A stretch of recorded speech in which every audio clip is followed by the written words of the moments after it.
Bueno, me presento, yo soy el profesor, bueno, encargado, líder de la escuela de esta comunidad, este hermoso pueblo que está acá. Mi nombre es Ildefonso Bautista. Ujú. Mm, Llevo de servicio en esta escuela 20 años y qué bonito pues tenerlo acá de visita, ¿no? Ujú. Conociendo y el lugar. Esta comunidad indígena de Santa Sofía es un resguardo en la cual está constituida por 2.700 habitantes aproximadamente. Tiene 5 pueblos indígenas, entre Sí. yaguas, cocamas, ticunas, mirañas, huichotos. Bueno, en fin, podemos mirar que es un pueblo es multiétnico, de muchas Ujú. etnias, grupos sociales en donde se han venido cada vez que las parejas comparten otros pueblos, entonces nos vamos relacionando y vamos ampliando. Pero al final, los pueblos indígenas no se han constituido de un momento a otro, sino que han trascendido de generación en generación para constituirse como pueblos. Dice la Ujú. historia que antes las comunidades indígenas no eran comunidades, sino que vivían uno en cada lugar, cada 5 kilómetros existía una familia. Ujú. Después la Constitución Política de Colombia es de 1991, entonces se considera de que las comunidades, bueno, los lugares o casas que existían solas se debían organizar en juntas de acciones comunales. Ujú. De allí parte y de 1998 para acá ya se constituyen los resguardos. Entonces es cuando vemos que cada pueblo que existió en cada lugar de la ribera del río Amazonas, que es de aquí para arriba, municipio de Leticia, Puerto Nariño, entonces fueron organizándose en parcialidades o más bien comunidades. Ok. A partir de allí ya se piensa también tener las escuelas para los niños, Ujú. que al final en estos momentos compartimos un PEC que se llama un proyecto educativo comunitario, Ok. en donde se reúnen los pensamientos de nuestros abuelos con una sola intención de mantener y a la vez rescatar las costumbres ancestrales que ya se han perdido, ¿no? Ujú. Se quiere con este proyecto que en las escuelas se enseñe a los niños lo que sabían los abuelos y también lo que existe hoy, ¿no? La Ujú. parte científica, la parte eh, de conocimientos global. Ujú. Que el niño conozca lo de afuera y también lo de acá, Ujú. internamente. Eso se ha venido trabajando y no es fácil porque hoy en día el mundo de la globalización está cada vez consumiendo a nuestros niños. El Ujú. niño prefiere estar más con una tableta que estar allá hablando con un abuelo. Ujú. Es un poco complicado en estos momentos, pero ya nosotros como maestros tenemos un grupo grande en donde vamos a trabajar bastante la parte de la lengua materna, ¿no? Vale.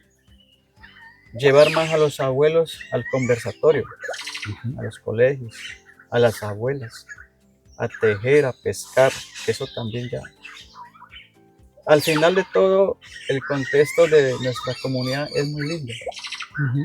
lindo aún todavía porque tenemos rodeado la naturaleza, Ujú. tenemos rodeado de los conocimientos todavía que tienen los abuelos. Al final hoy ya se habla de la conservación y preservación de todo lo que existe. Mira el río, Ujú. las pájaros. Y si vemos, el gobierno como tal también está preocupado por el tema de todo lo que está pasando. El calentamiento global es una realidad. Ujú. Acá no lo sentimos porque tenemos mucha vegetación. Pero miren, hace poco Bogotá estaba incendiando. Y eso es preocupante. Claro. El tema de la basura ya también nos está consumiendo. Pensar de otra manera y buscar de pronto alternativas con nuestros líderes, hoy en estos momentos contamos con una asociación que se llama ACITAM. ¿Cómo se llama? ACITAM Asitán. es la que representa a todas las comunidades indígenas Vale. de las comunidades, es la representación de todos. Ujú. Si en algún momento quieres llegar a un pueblo a desarrollar algún proyecto, tienes que llegar a la oficina de ACITAM y llegar para acá. Entonces ellos comunican a las demás autoridades que se puede desarrollar el trabajo, ¿no? Al final, puedo decir que aún tenemos la oportunidad de hacer los posibles cambios con la nueva generación que manejamos, Ujú. porque personalmente puedo decir que nosotros los maestros podemos transformar sociedades, Exacto. ¿no? Desde un pensamiento muy limpio, muy lindo. Vuelvo y repito, hoy en día queremos trabajar mucho la conservación de la naturaleza.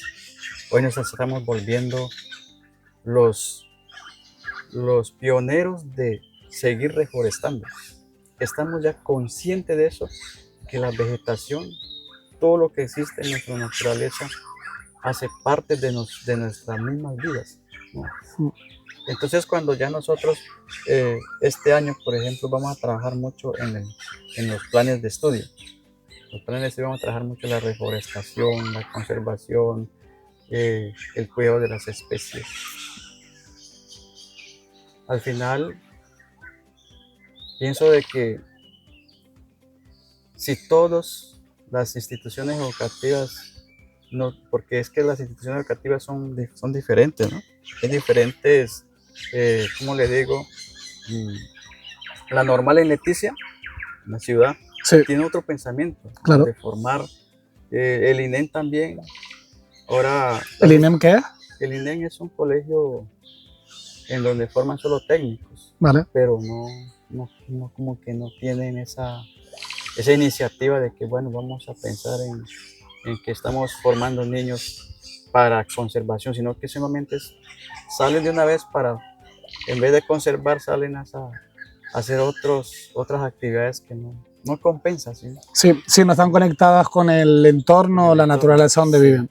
Por recapitular un poco, o sea, la educación o la escuela entra a partir del año 98, por lo que me dice. El 95 ¿Mm?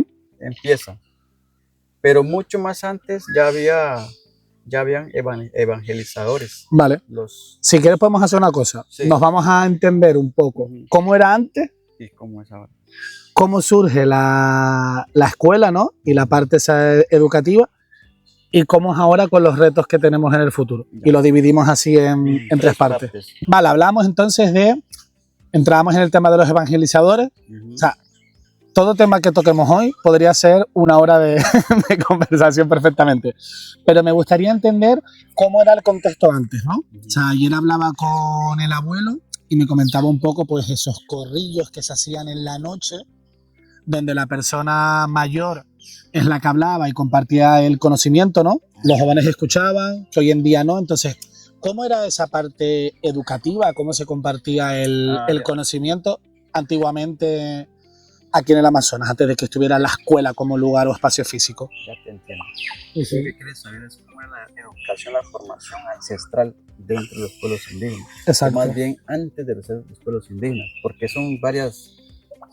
Bueno, te voy a hablar del tema hasta donde yo he podido también investigar. Claro, sí. Y lo que conozco de mis papás, de los abuelos que he tratado. La educación para los pueblos indígenas o para nosotros los indígenas, la educación indígena como tal, no necesitaba tener un salón de clases. O sea, los salones de clases es un invento para nosotros, pero el niño o la persona indígena hace muchos años, el maestro o la maestra era el abuelo y el abuelo. ¿Por qué? Porque por medio de ellos, el abuelo, eran abuelos que querían mucho a sus nietos, y ese abuelo lo llevaba a la selva al nieto. Pero el abuelo no tenía que tener un cuaderno para enseñarle a cómo se casen.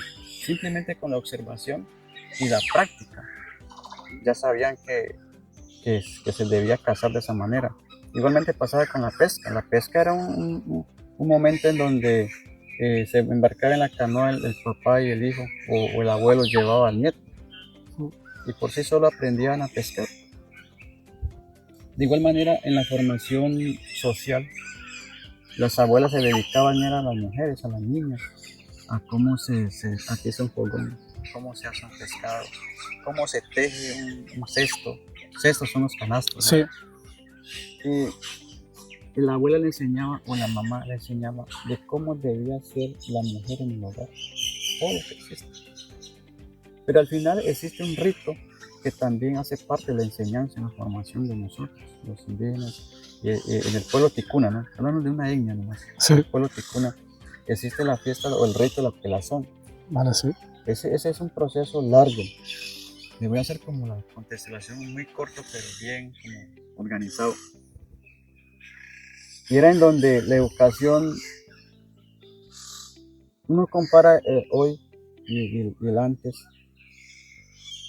los muchachos, los jóvenes, se formaban con muchos valores, valores del respeto, valores de la responsabilidad, de la honestidad. Pero ¿por qué surgió eso? Porque existía mucha exigencia y el papá y la mamá se dedicaban mucho a enseñar.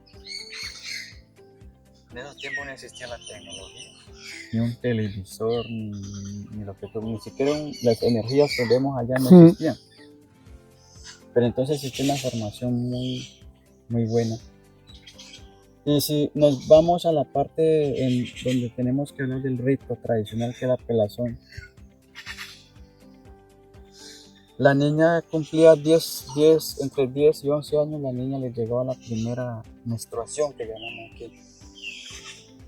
Los abuelos, mira que la fiesta lo hacen son los tíos y los abuelos. ¿Vale? El papá y la mamá simplemente son los que están allí mirando solo para hacer la invitación.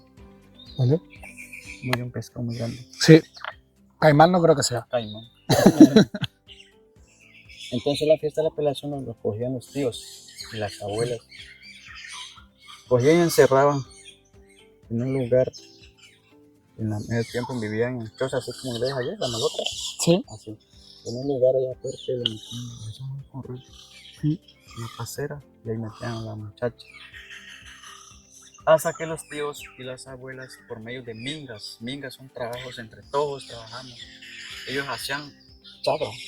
La chagra ya sembraban yuca solo para el mataco, ñamo, piña, caña.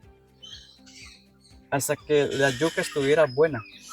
Póngale 8 meses, 9 meses, la muchacha encerrada.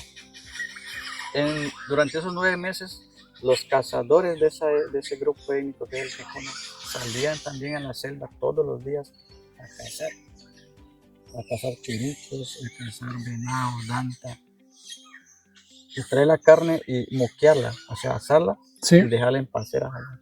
A conservarla, ¿no? Para conservarla durante ese tiempo del crecimiento de la yuca también. Y entonces para todo tenía que ser un rito. El rito para ella sembrar la yuca. El rito para ella arrancar la yuca, ya cuando esté buena, ¿no? El rito para el secado de la hoja de yuca. Para todo tiene un rito, un baile. Y hacer el payabarú y el masato. ¿Payabarú, masato qué es? Son bebidas típicas, vale, de la yuca. El caldo de payabarú, que también es una bebida con 2 copas ya. Borracho. borracho.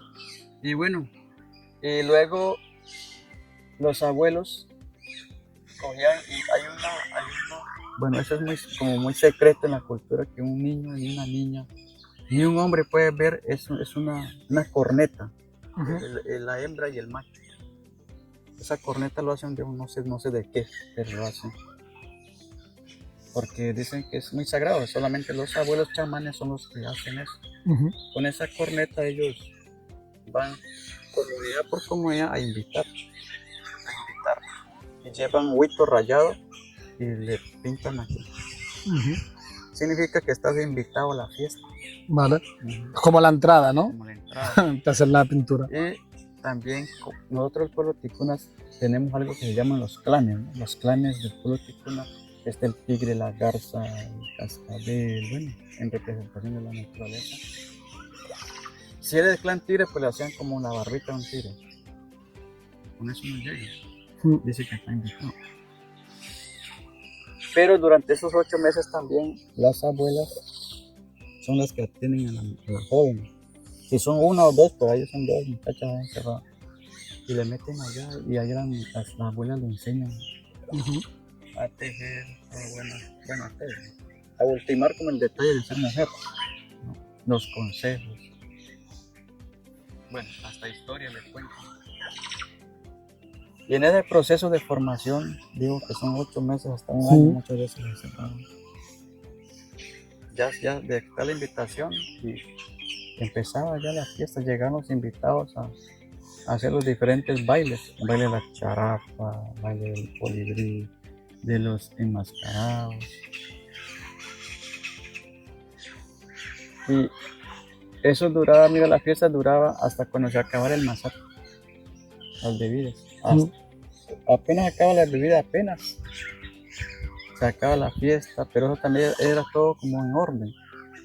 Todo lo que es los residuos de la fiesta, toda la gente que participaba cogía y los llevaba y los tienen que botar al río. Dejan ese lugar limpio. Y las comidas, pues las comidas exactamente sacadas. Entonces premian a los mejores disfraces de los ritos. Premian al padrino, porque como que le da un padrino a la muchacha. Y el último es que hacen el conjuro a la joven. Desde la maloca hasta la quebrada le llevan, digamos, de allá acá. Los chamanes le botan la ceniza. Donde cae la ceniza tienen que pisar. La meten. A ciertas distancias le hacen un conjuro. Le hacen buzar varias veces. Y todas las personas que acompañan tienen que bañarse. Porque tradicionalmente se dice que si no se bañan queda uno salado. Que no consigue nada. O sea, y todos los pescadores también al agua. Entonces como un poco de resumen de esa fiesta tradicional. Nosotros creemos en ella. Y que también podemos decir que hoy ya eso se volvió, ¿cómo le digo? Se ha perdido. Sí, me contaba anoche que eso ahora, en vez de ser un proceso tan largo, es un proceso de un mes, nada más. Las fiestas duraban semanas, sí. 15 días. Ahora ya eso ha cambiado. Ahora son 2-3 días. 2-3 días y ya. Y la chica está un mes, ¿no? Con esa parte de formación. Sí. Hablas antes también de la parte de la evangelización. O sea, lo venía hablando también porque veía la iglesia, ¿no? Sí. Está ahí, o sea, ahí tenemos como los dos ejemplos. Luego voy a poner una foto, ¿no? De la parte de esa cultura más antigua, más ancestral, ¿no? Sí. Ancestral. Gracias. Y luego a la derecha tenemos la parte de la iglesia, ¿no? O sea, sí, con la llegada de la evangelización es cuando llega ese formato de escuela tradicional que conocemos todo con paredes y donde empiezan a introducir a los más pequeños ahí, ¿no? ¿Cómo se produce ese cambio? Mire que cuando llegan los evangelizadores yo alcancé a estar en una de esas o bueno, a estudiar con monjas y padres. La gran mayoría de los que fueron maestros de esa época fueron padres y monjas. Entonces uno llegaba y ellos en un momento decían que pues uno casi no entendía esas cosas, que todo fue nuevo. Claro. ¿Cómo es que tenemos que estar allá? Algunos iban, algunos no iban. Normal. Entonces, lo más curioso era que ellos exigían a que nosotros no habláramos nuestra lengua. Eso de la lengua, eso era algo muy... Entonces, ¿qué pasa? Es que hoy uno entiende que ellos vinieron a imponer esa costumbre, imponer esa religión, porque nosotros creemos, yo creo mucho en Yoé, que es nuestro Dios, en Ipi, que es el Dios del pueblo ticuna. Y cuando llegaron ellos dijeron que existía un Dios y que tocaba hacer una iglesia como la que está allí. Y fue como un cambio. Bueno, nuestros abuelos dicen que pues eso ha trascendido mucho y que hoy en día dejaron de hacer lo que era la cultura para atender la iglesia católica. Y eso se volvió universal, ¿no? En todo pueblo y comunidad que tú andes existe una iglesia. O sea, ese cambio que ha existido es lo que hoy nos preguntamos. ¿Qué pasó con nosotros? Salimos de aquí para montarnos a... Es por eso que nuestra tradición hoy pues puedo decir que no está, tiene un vacío. Tiene un vacío. Dejamos de hacer lo que veníamos haciendo para atender esto, ¿no? Y que de aquí para acá ha sido ya la enseñanza, ya toca ya con... En ese entonces, ¿no? Los padres, monjas. Y ahora, pues se acabaron los padres también. Se acabaron las monjas. Y es cuando ahora, pues ya después la Constitución del 91 también dice que los pueblos indígenas tienen que tener, para poder volver nuevamente, como a, dicen ellos que es rescatar, pero rescatar algo que ya se ha perdido. Es un poco complicado cuando el mismo pueblo no lo está practicando, ¿no? Yo les digo, ¿por qué? Porque es que la lengua se mantiene, siempre se va a mantener cuando el pueblo es hablante, pero cuando no es hablante, nosotros podemos enseñar parte de la lengua materna en la escuela, pero llega a la casa, no hay continuidad. Claro. Sale a la calle, no hay continuidad. El niño hace lo que es. Nos está consumiendo todos los días. ¿No? Entonces es cuando esa educación, pues hay una diferencia grande, ¿no? Antes los niños, pues como eran lejos, los colegios eran lejos. Esto es nuevo. Esta comunidad tiene más de 64 años. Hace 64 años las escuelas eran en toda la ribera, allá en el río, allá eran las escuelas. De allá para acá. Sí, lo que pasa es que se cambia porque hay un desprendimiento, ¿no? del río y se tiene que reubicar la comunidad, pero la comunidad en sí lleva mucho más de 64 años. Acá lleva tiempo esto y es que hoy estamos enfrentando una situación de lo que pues... Pero a veces digo que es un reto. Sí. Es un reto para nosotros, maestros. Claro. Sí. ¿Cuáles son? O sea, esos retos que tienes, ¿no? Como la persona que dirige, que lidera, vamos a decir más bien que lideras, ¿no? Sí. Ese movimiento educativo aquí en Santa Sofía. ¿Cuáles son los retos que tiene la escuela? Los retos es volver a hacer entender a los papás que el verdadero formador y educador es el papá y la mamá. Que la verdadera educación viene primero desde casa y no de la escuela a la casa. Porque es que hoy en día un niño llega a la escuela, el profesor sufre en perfilar a ese muchacho porque es que no está bien educado. ¿No?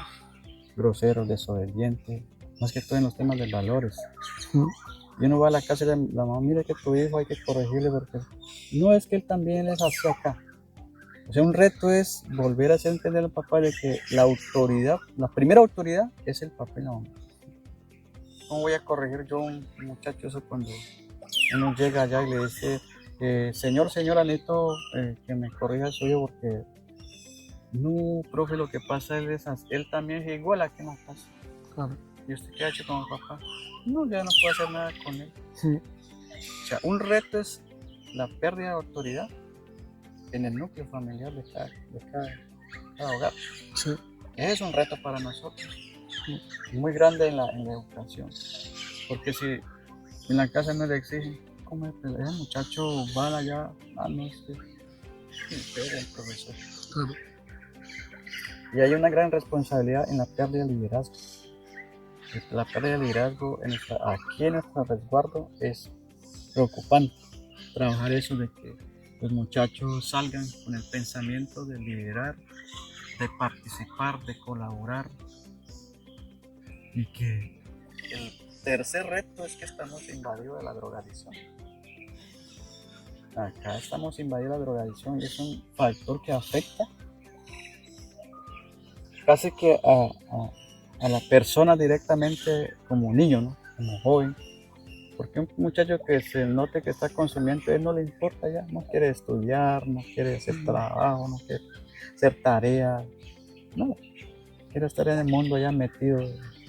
No lo hubiera dicho, no me había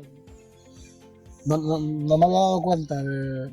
Mira que ayer estuve dando un paseo por la tarde, por aquí y demás, pero no me pareció. Pero sí en los colegios. ¿Sí? Sí. ¿Y eso es algún problema reciente o es un problema de...? Eso es casi, yo lo pongo ya viene hace como 4 años para acá. ¿Sí? Se disparó. Eso es un problema nuevo realmente, Es ¿no? nuevo. ¿Y afecta a niños de qué estamos hablando de edades? Ahorita está, mira, aquí, yo sé eso. Es una preocupación que día tuvimos una reunión. Uh-huh. Y era como cuestionando que por qué los muchachos ya no rinden académicamente. Entonces, hacerle entender a los papás también de que no es tanto eso, es que vamos a buscar el origen del problema. Exacto. El origen del problema le explicaba que era eso, ellos entendieron que sí, o sea, pues sí, es una realidad. Y aquí tenemos varios temas para atender, de temas de la adicción. Niños de 9 años consumiendo. Ay. Papá, hijo, pues no es cantidad, sino que se preocupa. Claro. Hijo y papá consumiendo. Y entonces cuando uno como maestro ya puede decir, bueno, yo cumplo enseñar allá, pero yo por lo menos me siento muy responsable en también atender a los temas, porque si veo un niño que está en ese estado, claro, toca como que actuar y llegar a la casa, mira papá, mira, ya uno pasa de un segundo plano, digo yo, que para atender a esos temas, ¿no? Sí. Es complicado. Y cuando un papá dice, no, pues que, ¿de quién es para que me venga a corregir acá? Exacto. Eso lo explicaba en una reunión de comunidad. Y los papás, pues, callados, porque pues, una realidad en donde el profesor no puede ser responsable y hacer un cambio total de la sociedad. Claro. Somos parte de la formación, pero ya tener que solucionar problemas. O de hogares ya no. Y claro, al final, lo que dices tú, el niño o la niña pasa un tiempo reducido en la escuela, que eso le genera un impacto, pero luego tiene ese otro tiempo que está fuera de la escuela, que es mucho más del que está dentro, ¿no? Sí. Y eso es algo yo creo que es común muchas veces de creer que en la escuela lo educan, ¿no? Y la escuela es como un complemento, tiene que ser a esa educación. Hablabas también de la parte de la tecnología, ¿no? De la digitalización. Sí. ¿Cómo es esto? ¿Lo ves como algo positivo que puede sumar hacia la escuela? Ahora mismo está siendo más un problema esta parte de la tecnología. El tema de tecnología yo lo veo de las dos formas, negativa y positiva. Negativa porque pues como eso es nuevo, entonces la juventud, los niños se preocupan más en tener un celular. Entonces le chantajean al papá, le dicen, si usted no me da un celular yo no estudio. Entonces como ya el papá hoy en día le consiguió un celular, pero entonces el celular ya el niño no atiende ni siquiera las conversaciones del abuelo, sino que está ahí. Eso es lo negativo. ¿No? Que para comer tienen que quitarle el celular porque pasa a comer, porque ya, o sea, mantiene todo el día ahí. Entonces, ¿qué pasa? Y de que el niño ya no está siguiendo al papá, a la mamá, a la chava. Porque entonces te engaña que tiene tareas, pero es mentira. Entonces ya no, o sea, sí, mira, yo hablo porque aquí se ha perdido eso. Antes de los celulares, esto, un trabajo comunitario, aunque todavía siguen saliendo, pero veo que eso no quieren ya ni jugar. A mí, también de donde vengo, ayer me sorprendió este espacio, pero porque eran los niños jugando en la plaza, la gente sentada aquí como en estos bancos. Digo, tiene vida. O sea, es un lugar con vida, claro. Tú te vas a, no sé, de Tenerife, de España, están todos ya con el teléfono, no ves niños casi jugando en las plazas ni nada de eso. Y aquí por lo menos ayer una cosa que a mí me impresionó, es decir, es un lugar con vida, donde los niños juegan, las personas se reúnen, se ponen a hablar. Pero claro, me imagino que antiguamente sería mucho más, ¿no? Mucho más, claro. Claro. Antes más. Bueno, la parte negativa, esa es la negativa. Sí. Pero la parte positiva, yo lo veo por el lado positivo, y es que tener un aparato de esto es uno prácticamente tener todo a la mano. Facilidad para estudiar, facilidad para investigar, hacer tareas, publicar una innovación. Eso facilita mucho, pero eso también depende ya de parte de nosotros, porque yo le he trabajado mucho en la parte de la tecnología. Es enseñar al niño para qué se usan los equipos, de qué forma se usan. Que un equipo está hecho, si yo soy estudiante, es para yo investigar y hacer la tarea. Pero así como también lo tengo que, ya que tengo toda la mano, tengo que tener un buen rendimiento académico. Y si yo no rindo es porque no estoy cumpliendo con los metas. Y eso apenas como que ahorita se está trabajando aparte, porque eso es nuevo, ¿no? Es nuevo para nosotros, y hacer entender al estudiante o al padre de familia que los equipos no es solamente para estar viendo Facebook, navegando. Bueno, sí es bueno, pero los equipos para los niños es para estudiar, claro, para investigar. Y hoy en día ya no necesita tener una biblioteca, porque todo lo conseguimos en Google, ¿no? Sí. Entonces, esa es la parte como positiva para el uso de la tecnología. Pero al final, pues yo pienso de que tú percibió algo más bonito ayer, pero detrás de todo eso está eso de que pues, el niño ya está ahí solamente navegando. Ese es un reto. O sea, yo lo considero todo un reto porque con todo lo que llega nuevo es difícil uno cambiar de un día a la mañana, cambiar esos comportamientos. Y al final, como todo, es una evolución, ¿no? Entonces, si tú en la evolución lo ves como una amenaza o como algo que no quieres trabajar, es algo que ya ha llegado y que va a estar. Entonces, es mejor verlo con el reto y tratar de fomentar, ¿no?, soluciones de esa parte positiva. Me gustaría terminar con dos cositas. Una es que me parece, bueno, también conocer cómo es esa formación cuando una persona quiere ejercer como profesor o como profesora aquí desde el Amazonas, ¿no? Me han comentado que en los periodos en los que hay vacaciones todos se reúnen para tener como una actualización, ¿no?, el profesorado, una formación, y después terminamos con una reflexión, un mensaje último que quieras dejar.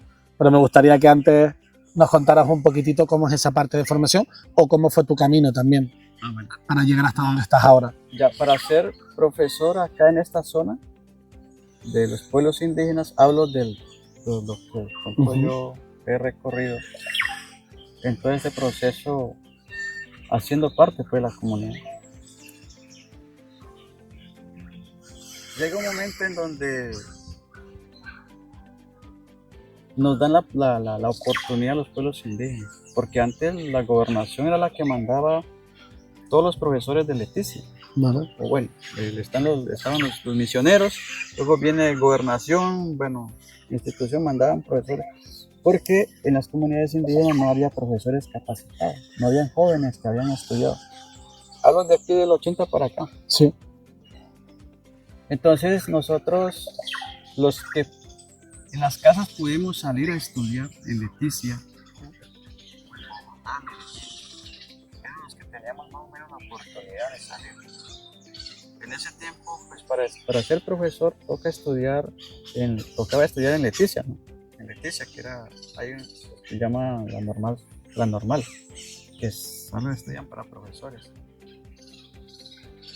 Pero entonces, cada quien se defendía como pudiera. Para contar cómo el proceso de formación de uno da tristeza un poco porque las ayudas no existían, o sea, nunca se supo que así como ahora que hay muchas becas, ¿no? Tenía que ser de pago por parte de uno. Entonces, para el proceso de formación del maestro acá es porque quiere y tiene voluntad de estudiar y ser profesor. Cuando se hicieron el proceso porque acá había muchos profesores de Leticia, y cuando el Ministerio de Educación dijo que los pueblos indígenas tienen que tener sus propios profesores. indígenas de acá para Claro. fortalecer la cultura. Obvio. Bueno, entonces se hicieron unos cambios. En el 2004 se nombraron maestros. Los que habían aquí formados fueron los que quedaron para ser maestros. En ese tiempo pues yo ya tenía grado de estudios, ya había terminado mi 11, estaba cursando una licenciatura. Y pues no habiendo más, pues me dejaron acá. Y posteriormente a eso, para seguir como estudiando, pues aprovechamos, hace poco llegaron como unas becas de formación docente para estudiar maestrías. También aprovechamos ese espacio y somos muchos los que nos formamos. Pero una formación con una gran responsabilidad para los territorios. Y es cómo atender y hacer un pequeño aporte a la educación de nuestros territorios. Porque pues no somos personas que vayamos a solucionar todos los problemas, de dificultades de formación, son muchos problemas de formación que existen en cuanto a que el niño aterriza un pensamiento acá. Yo le hablaba hace rato de que la educación, para que se haga una verdadera educación como lo queremos, como lo quiere el Ministerio de Educación, tienen que haber condiciones. En donde el niño en ese espacio desarrolla el pensamiento, por ejemplo, químico. No contamos ni con laboratorios. Que el niño tiene que llegar a ser un muchacho muy analítico. ¿Dónde están las bibliotecas? Aunque existe el espacio, el campo y todo eso, pero se necesita más condiciones. La parte audiovisual, la parte de espacios deportivos, la parte de, bueno, ¿qué le puedo mencionar más? No tenemos. Pero entonces el ministerio nos exige el nivel en los puntajes de la prueba saber, pero esas pruebas saber están descontextualizadas. Claro. Es como evaluarte ¿cómo se llama? José. A José. Evaluar a José y decir, mira, contéstame estos test con preguntas que tú no conoces de esta región. Que te pregunten, bueno, que la pelazón, en el que A, B, C, ¿qué sabe de eso? ¿No? Es así lo que nos está pasando a nosotros. El ministerio emite esas preguntas. Claro, porque se basan en una educación o en unos exámenes que son a nivel de Colombia, pero claro, al final ustedes tienen una particularidad totalmente diferente, ¿no? Que eso, lo que hablábamos viene de antes, ¿no? De cuando viene la iglesia, impone lo suyo, entonces rompen. Eso pasa mucho, ¿no? De no entender cuál es la realidad, cuál es el contexto y la idiosincrasia del lugar. El joven de grado 11 a responder un test y se encuentra con preguntas que nunca se le imaginan. Claro. Que lógicamente no va a haber un buen resultado. Es cuando ahorita yo veo que ya estamos como aterrizando con las organizaciones en cambiar eso. Claro. Cambiar eso, que esos puntos. Que porque es que esa vaina, eso, yo digo que es un invento. ¿Por qué medir por puntajes?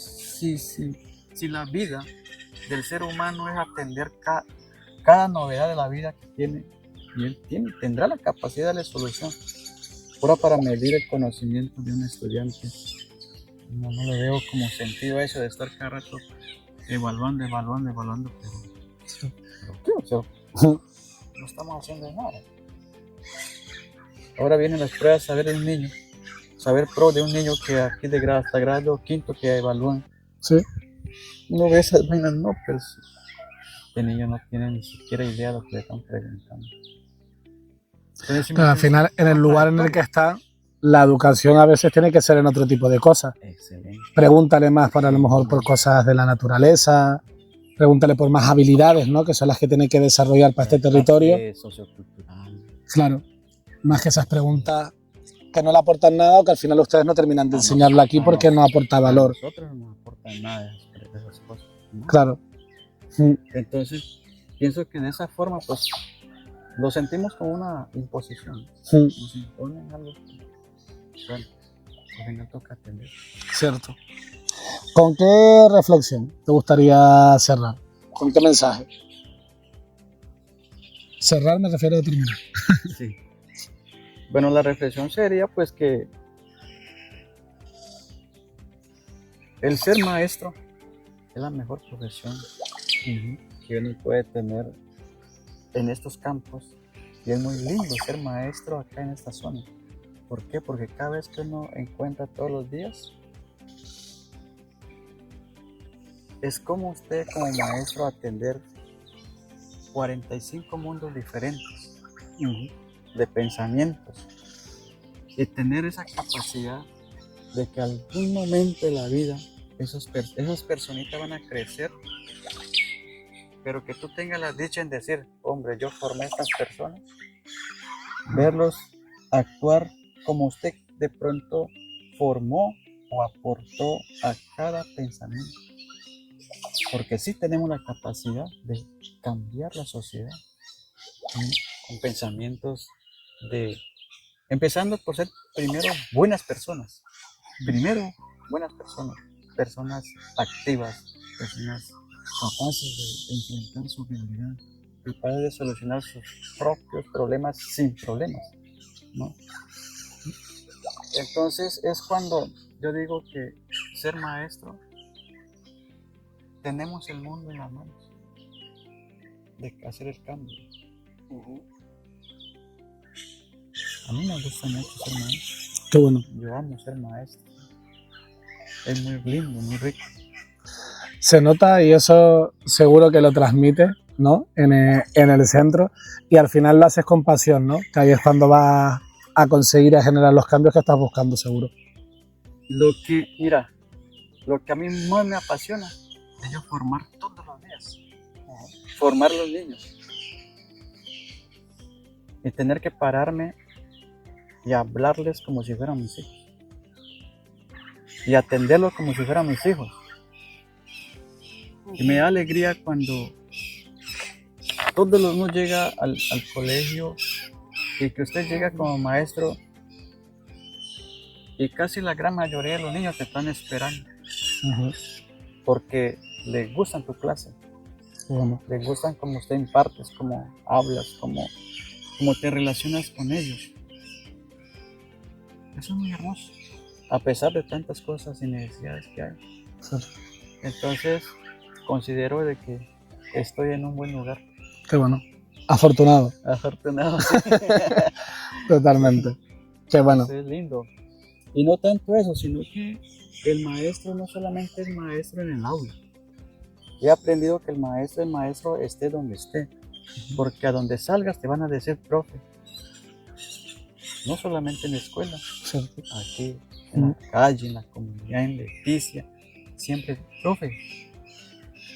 Entonces eso como que le jala más a uno a, mejor dicho, de estar como, no estar tomando, estar cumpliendo con las cosas, ser responsable, le exige cada mes la personalidad. Pero detrás de todo eso les digo a mi niño que uno, por más estudio que tenga, uno tiene que ser más humilde, más sensato en las cosas. Y creo que eso es lo que me mantiene en el pueblo, porque pues acá he acompañado y además me gusta orientar a los líderes. Yo hace 2 años dejé de ser cabildo. Yo todo el tiempo vi cabildo indígena en la comunidad. ¿Qué es el cabildo? Cabildo es como los líderes que representan al pueblo. Vale. Curaca, vicecuraca, tesorero, secretario, vocal. Okay. Son los cargos que existen en la organización política interna de aquí.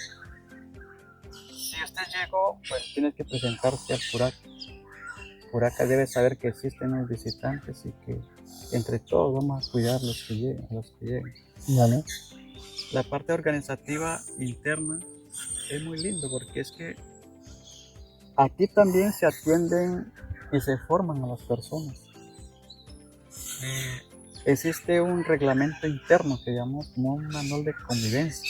Sí. En donde si cometió un error un comunero, entonces tener esa capacidad de cómo presentarse y hablar con él y hacerle entender de lo que hizo, que estuvo mal, y si tú riña con otro compañero, al final tienen que llegar a una conciliación y hasta darse las manos, disculpen, perdón, hasta ahí.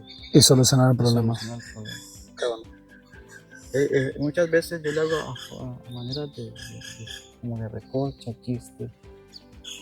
Antes de que, bueno, si se pelea una riña entre esta persona y otra persona, yo siempre llegaba y decía, miren, ustedes se ponen a pensar ¿de qué creen que yo les voy a decir a ustedes cuando ustedes son mayores que yo? Yo simplemente soy un muchacho. ¿Usted qué cree que le voy a aportar a ustedes? Simplemente le quiero decir de que tener como la capacidad de decirle, miren, yo no tengo problema en mi casa.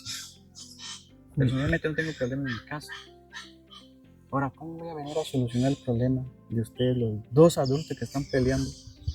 ¿O pasó algo? Usted reconoce sus errores. En vez de estar sentado aquí perdiendo tiempo, ¿por qué no piensan un poquito, reflexionan?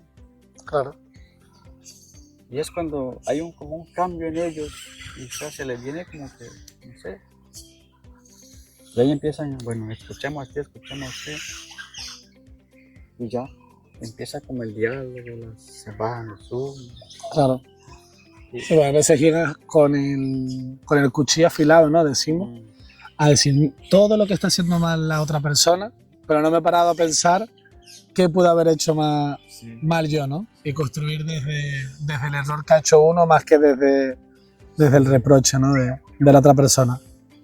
Ha sido un placer estar este ratito contigo. Espero que... Yo tengo seguro que voy a volver a la Amazonas. Sí, que nos volveremos a ver seguro, pero sobre todo, gracias por compartir este ratito.